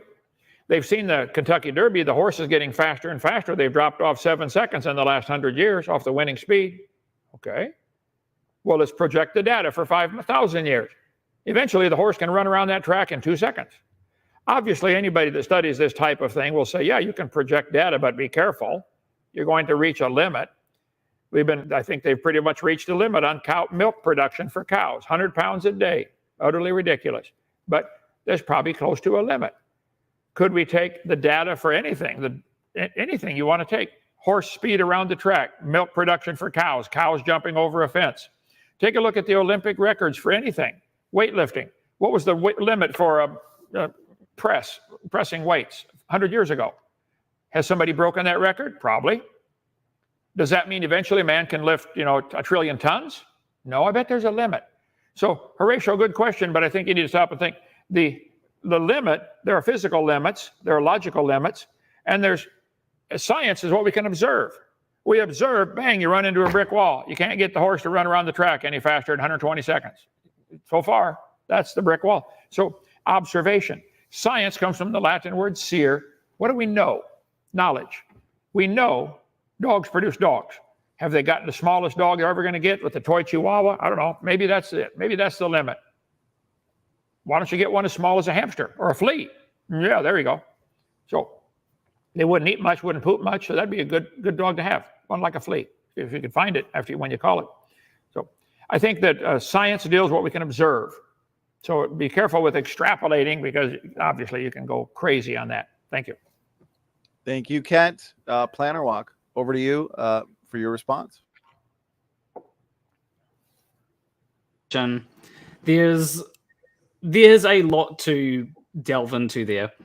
The idea with data interpretation is given a whole lot of sets of information, what is the conclusion from that, right? So, like if I can, for example, I can see that Kent has a cross on his screen. He has a cross on his hat. From that, I can interpret that he is a Christian, right? Now, I could be wrong about that, right? It could be that he's an atheist trying to make fun of Christians. And who knows? He might be. Unlikely, but that could be what's happening. That's what data interpretation is. The conclusions can be wrong, but it's up to more evidence to come along and say, hey, look, your interpretation there is wrong. And that's what data interpretation is. Thank you for the response there, Planarwalk. Kent, question was for you. Get the last word. Well, they've been working hard to breed the world's smallest horse. They came to our Dinosaur Adventureland 20 years ago. It was pretty tiny, okay? I bet there's a limit on how small horses can get and how big horses can get, and as I mentioned, on the fastest speed. They've dropped from an average of 127 down to an average of 123, shaved off 4 seconds in 100 years and billions of dollars spent on the dumb Kentucky Derby, okay? But they've reached, maybe they've reached the max or getting close. So I think all of human observation would say, look, there's a limit. You might get a variety of chickens. You're going to get a chicken every time, guaranteed, okay? We raise chickens here. We got all kinds of them. They're still producing chickens. So I think all we see, science is what we see and know. The purpose of this debate is to say, where's the evidence for evolution? He can say, I believe if we had billions of years, we could interpret the data. That's not science.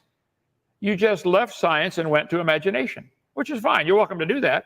But quit calling it science and quit putting it in the textbook. It's not part of science. It belongs in a religion class. Thank you for that final word, Kent. Okay, this one comes in from your end, Planarwalk, super chat from your live show. And Neon Sowell. So question for you, Kent. So by your logic, I guess going back to the vestigial organs argument, question, response, humans were made by God with tails in mind. Vestigial tails, in brackets, not just the tailbone, are a thing. So God designed us to lose it, question mark. Well, the question assumes that we had one and lost it. No, we didn't. The tailbone attaches 9 or 10 little muscles that are part of the reproductive system. Okay? I won't go into any more detail, but Google it for yourself. If you think man used to have a tail, you're welcome to believe that, but that's not science. It's not observable. We observe you have tail bones that have 9 muscles, and they're very handy and useful. And that's it. End of story. So if someone wishes to believe otherwise, that would be their religion, not a science. So I don't think, the question assumes God designed us to lose it. We never lost it. He designed it just like it is. It works great. Appreciate the response, Kent. Planarwalk, over to you. Yeah, so when it comes to, I find it funny that some humans do actually have tails, and it shows that the tailbone itself may not necessarily be needed, right? There may be some things around the tailbone that could be redesigned, to use lack of a better word, but that could be something that later on, thousands of years from now, because our tailbone's no longer needed, it just drops out of the gene pool. That could be something that happens. When it comes to all this kind of stuff, it's not that these things have no use because they have, because they're completely useless. It's that they have no use because the things that they help with are often could be redone. Appreciate it, Planarwalk. Kent, over to you. Final word.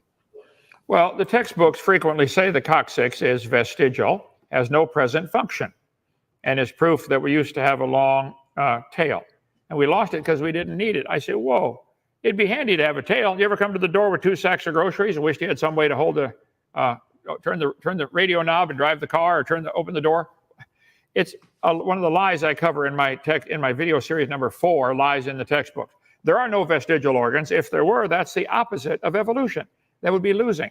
The tailbone is part of your reproductive system. Google it for yourself, okay? So it's not vestigial, but if whoever did the neon owl thinks it's vestigial, I'll pay. Have yours. Better yet, we can save all the money. I have a Swiss Army knife right here in my, oh, it fell out. It's on my floor here. I'll take it out myself. I know right where it's at, okay? Okay, here's another one that comes in from, this one comes in from Pigosaurus. Again, this one, Planarwalks, from your live chat. So question for Kent, another one for you, Kent. Please define a kind. I couldn't quite figure out what you meant during the debate. So comment with a question. Well, thank you, sir. Good question. And the burden of proof is not on me to do that. The purpose of the debate is, where's the evidence for evolution? Nobody's ever seen that. But the Bible says 20 times in the first 7 chapters, they will bring forth after their kind. So I think any 2 creatures that are able to mate and bring forth live offspring are the same kind. Our horses, they'll show no interest whatsoever in the cows up there. We have them all together. The llamas show no interest whatsoever in the pine trees. They both are bringing forth. Pine trees are bringing forth baby pine trees, and llamas are bringing forth baby llamas. They show no interest in each other, and they're probably not capable of bringing forth. I think a llama and a pine tree are a different kind. So the biblical definition is, can they bring forth? Can they produce offspring? Now, that certainly would make it the same kind. I think you'd find that a Chihuahua and most of the dogs could be considered, all the dogs would be considered the same kind. Even dog, wolf, and coyote, I showed you, they can bring forth. They're the same kind of animal. It's a dog in the dog family. Now, man has decided to classify them with, kingdom, phylum, class, order, family, genus, species. I don't think the dog cares how we classify it. When the dog gets ready to mate and make babies, he looks around for another dog. All of them. No, without exception. We've got our chickens and ducks in the same pen. The roosters don't even look at the ducks. They look for a chicken, a hen, every time. So can they bring forth? They're the same kind. Thank you for the question, Pigosaurus. Thank you for the response, Kent. Nick, over to you if there's anything you'd like to add. Yeah, I'd like to say that I find that this bringing forth after their kind. Now, I do want to. I feel like there's a lot more to it, because we did discuss ring species, and would agree that, well, we can say that ring species are the same kind because they had a common ancestor. But we can look at all kinds of things, like are donkeys and horses the same kind? Well, Kent would probably say yes, they are. Are bananas, or no, potatoes and nightshade or deadly nightshade, are they the same kind? Are Brussels sprouts and broccoli, are they the same kind? And if they are, why? If not, why? That's what I'd say. Appreciate the response, Planarwalk. Kent, question was for you. Final word. Well, those are good questions. And again, they're trying to shift the burden of proof. Where's the evidence for evolution? I would turn it around and say, are potatoes and nightshades the same? That's a good field of research for science to get into. Are potatoes and elephants the same? You guys have charts showing potatoes and elephants having a common ancestor. That's not only not science, it's stupid. Quote me on that. Go ahead. All right, we got a question now for Planarwalk. So Planarwalk, this one comes in from Redefine Living. Looks like it has to do with the specific topic you gentlemen discussed during the debate itself. So Redefine Living, appreciate the question. He asks, the hereditary disorder that Michael Phelps has, Marfan syndrome has detrimental side effects. Why is this evidence for evolution over devolution? Yeah, so the devolution isn't really a thing, right? Just because something has negative side effects doesn't mean that it's de-evolution. Like if you take sickle cell anemia, for example, yeah, that can have negative side effects, but in certain areas of the world, it is actually far more useful to have that than to not have that. This idea of devolution is because people think of evolution as a straight linear progression. It's not. It's a web of different factors that cause different features to be more useful than other features. Okay, thank you for the response there, Nick. Kent, over to you if there's some points you'd like to add. Very interesting. I'd never heard of Marfan syndrome. I'll look it up here. I'm trying to do it now. We have lousy reception in Lennox on a good day, and today's a bad day. It's clouds and metal roof. So I'll do some research on that. But again, it didn't add any information, and that's not going to change a potato to an elephant. I just object to them calling evolution science. That's not. It's a religion. I don't think Nick has offered any evidence of any animal producing what anybody would consider a different kind. They would get a group of first graders together, line up animals, and they'll be able to tell you which ones go in the same kind. Dog, wolf, yep, same kind. Dog, banana, no, not the same kind. So I think it's common sense 101 until you go to college for years where they learn to twist your brain around to where you think a dog and a banana are related. If you didn't have that brainwashing, you could still think clearly on the topic. Appreciate it, Kent. Planarwalk, question was for you. Get the last word. Yeah, that's where it comes to defining kind, right? Like, because if I want to be able to say, okay, this has produced a different kind, I need to know what the definition of kind is to be able to do that. If I don't know what the definition of kind is, well, I can't do that because the definition of kind will always be able to be changed, or any evidence that I can give, well, that's not a different kind. So, yeah, that's... Okay, appreciate it. Next question comes in from Powell. Question for Kent. If one person has a mutation that his color is blonde, so a mutation that I guess makes a hair color blonde, did person has to find someone with blonde hair to reproduce? If not, why? Well, I don't think what color hair has anything to do with reproduction. So no, you can mate with somebody with a different color hair if you'd like. Okay. Marfan syndrome is a life-threatening condition. Wow, I'm going to do some more reading on that. So it's not a beneficial mutation.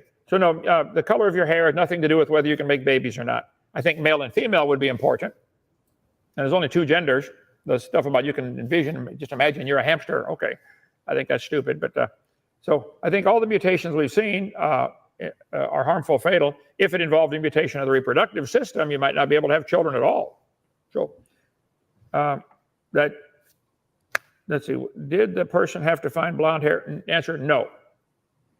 I think we demonstrated that worldwide. You can see worldwide, people with different color hair get together, make a baby, no problem. Appreciate it, Kent. Planarwalk, over to you. If there's anything you'd like to add, go ahead. Yeah, like if you have blonde hair, you don't have to find someone else with blonde hair to reproduce, and that gene may continue on being spread throughout the gene pool. Go ahead, Kent. Final word. Yeah, no, hair color has nothing to do with it. Like I said, opposite sex would have everything to do with it. Tell you what, show me a male and a male produce a baby, or a female and a female produce a baby. That has something to do with it. But hair color does not. All right, appreciate it, gentlemen. So here we go. We'll start winding it down now with a final question or two. And I do want to thank the audience, though, both audiences, for the ton of questions that have come in. Very, very engaged audience today, that is for sure. So clearly this has been a much anticipated debate. You guys did great. So $5 super chat comes in from OF Lamio. To both debaters. So question for the both of you. What is the definition of science? Since it is for the both of you, I'm not sure who wants to answer first. Anybody want to jump at the opportunity? Nick? Okay, yeah, science is basically a way to collect knowledge, right? So if you have, you start by having making an observation, right? This could be an observation of things fall to the ground, and it's like, okay, why does that happen, right? And so there's experiments and all kinds of different things. Now, one of the misconceptions that a lot of people have is they think that there's one way and one way only to do it. No, there's heaps of different ways. The way that science works in chemistry is, it's with chemistry, you try and work out, okay, what's this chemical and this chemical going to produce. You can work out using. I used to do chemistry quite a bit, but I've forgotten all the terms. But equal equation has to be the same on both sides. You can do that kind of stuff. When it comes to physics, it's like, okay, why does this fall to the ground? Well, what if it's because mass attracts mass? You do an experiment to find that out. When it comes to where did we come from? That is another question. So it's like, okay, well, what different ideas can you have? And one of the ideas that was put forth is natural selection. So it's like, okay, if natural selection is true, what should we expect to see? And we expected to see things like birds with like finches, them being completely different. And it's like, okay, that's evidence for it. May not 100% confirm it, but it's evidence for it. And you can't 100% prove anything because that's not how science works. Thank you, Planarwalk. And Kent, question was for the both of you, so go ahead. Well, the word science comes from the Latin word seer. What do we know? Knowledge. Knowledge. What do we know? We know dogs produce dogs. We know that based on observation. I agree. Observation, experimentation, and testing. All the observation of all of recorded history says dogs produce dogs. Nothing else. Cows produce cows. Nothing else. If he wishes to believe long ago and far away he's related to a cow, okay, but that's not science. Science says, what do we know? We know humans produce humans, and birds produce birds, and reptiles produce reptiles, and ladybugs produce ladybugs. We do not know that they have a common ancestor. So a very simple question, Nick, just for the record books here. Do you believe you're related to a ladybug? Do you have a common ancestor with a ladybug?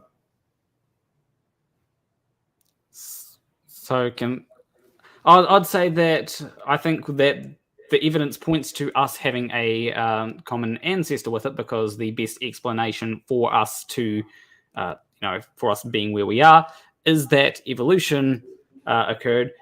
And here's one of the things that I didn't mention. I have no problem with if you want to say, okay, evolution occurred, but it was guided by God. It's just that all the evidence that I've seen says that evolution occurred. Whether it was guided by God or not, maybe it could have been, maybe it couldn't have been. But that's another question that we can't really test. All right, gentlemen, you know what? We just hit the 2-hour mark. So, we should wrap it up here. I do appreciate all the questions. I appreciate, how cordial the debate was between Kent and Planarwalk. I do appreciate your time. And why don't we just do some final words, final thoughts? Again, I do want to thank you guys for doing this. Planarwalk, let's start with you. Again, your first time on the platform. Final thoughts, final words before we close it down. I think I've gotten most of my thoughts out. I'd just say that it was lovely being here. Thank you for setting this up. And I appreciate Kent being cordial through this discussion. And yeah, I'll definitely think about some of the things that we've talked about today. And because often when you have these discussions, you got to think quickly, and so sometimes it's not easy to think on the spot. And yeah, I'm not sure if that's a great thoughts, but that's what I'm going to go with. No, that's great. Appreciate those final thoughts. Glad to have you here for this debate. You guys made for a very fun debate. So Dr. Hoven, over to you, brother. Final words, final thoughts. Well, thank you, Nick, for doing this. It's difficult to find opponents who want to defend their theory in front of somebody they're not giving a grade to or can fire them. So thank you for doing this, and we'll do it again anytime. Come visit Lenox, Alabama. Final simple question, Nick. If you died today, what would happen to Nick? Do you simply cease to exist? Is there anything more than just the body? Is there a spirit, a soul? Where are you going when you die? When I die, I don't know. Like, it seems like, from what I can tell, I'm going in the ground. Then there will be, I'm not sure how long it will take, but eventually there will be creatures that my body will be decomposed. Well, not necessarily creatures, but like different organisms that will decompose my body. As for if there's some kind of afterlife, I don't know. I haven't seen any evidence of an afterlife because, as it turns out, finding evidence for an afterlife is actually rather difficult because, it's not something that's very it's not something that's really falsifiable yet. So I would have no idea what's going to happen after I die, apart from being decomposed. All right. If that's where we're going to end it, I appreciate it again. Kent, Planarwalk, I am going to let the both of you get out of here and enjoy the rest of your day. Kent, typically you're going to bed right after a debate, but I'm guessing you got a full day ahead of you at this point. So thank you. And I'll be back just for a couple minutes of announcements and reminders. But Kent, Planarwalk, we will chat soon. Thank you so much. All right.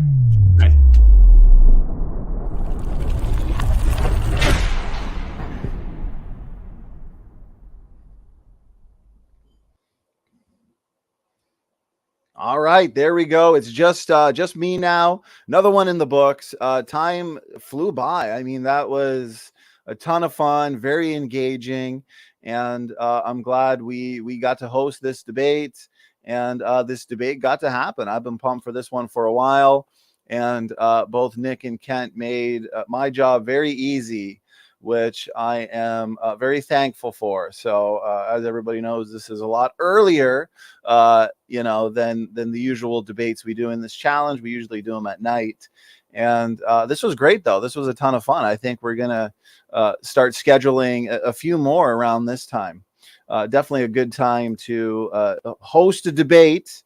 And then we get the whole day ahead of us. Looks like John's having an after show. So head over to John's channel if you're interested. So I did want to just give everybody a reminder. We do have a ton of debates coming up.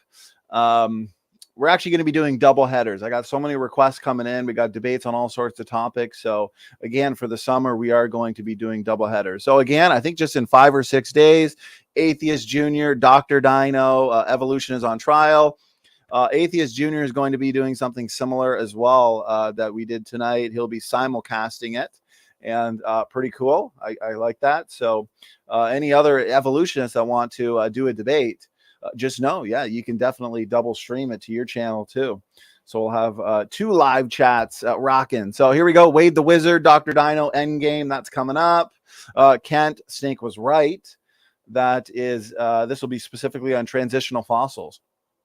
So that's coming up as well, with Snake being the one who debated Professor David McQueen, our team geologist, yesterday. That was a fun debate. Fossil record best explained by old Earth or young Earth. So if you haven't yet seen that, please do check it out. And of course, the epic round 2 T-Jump. We just scheduled T-Jump and Kent. That was a huge debate, heroic debate. That was one to remember. So we got round 2 coming up. That'll be in July. So end of July. Guys, this is just a snapshot of the overall debates that we do have scheduled. So please make sure to hit that subscribe button, hit the notification bell, hit that like button, share it around. Critical thinking is important. That's why we host these debates. And just a few days ago, we had the big salvation debate, 2 powerhouses in the world of soteriology, Bob Wilkin, Robert Sungenis. And this one did not disappoint. So we've had this scheduled for 3 or 4 months, and this one was huge. So if you have not yet seen it, please do check it out. It was comprehensive. It was fast paced, tons of cross exam, and I do want to make sure people check that one out. Okay, well, I think that's pretty well all that comes to mind. Again, just a snapshot of the overall debates that we have scheduled. We have debates on the Trinity, so the nature of God. soteriology, as well as the Bible translation debate, the controversy, King James only controversy. So, yeah, just make sure you're subscribed, and that way you won't miss out on these awesome debates this summer. Okay, I am going to wrap it up here and get a refill on my coffee, and I may just head on over to the after show. So everybody, thank you so much for tuning in. Thanks to both audiences today, this afternoon, and Standing for Truth is out. God bless.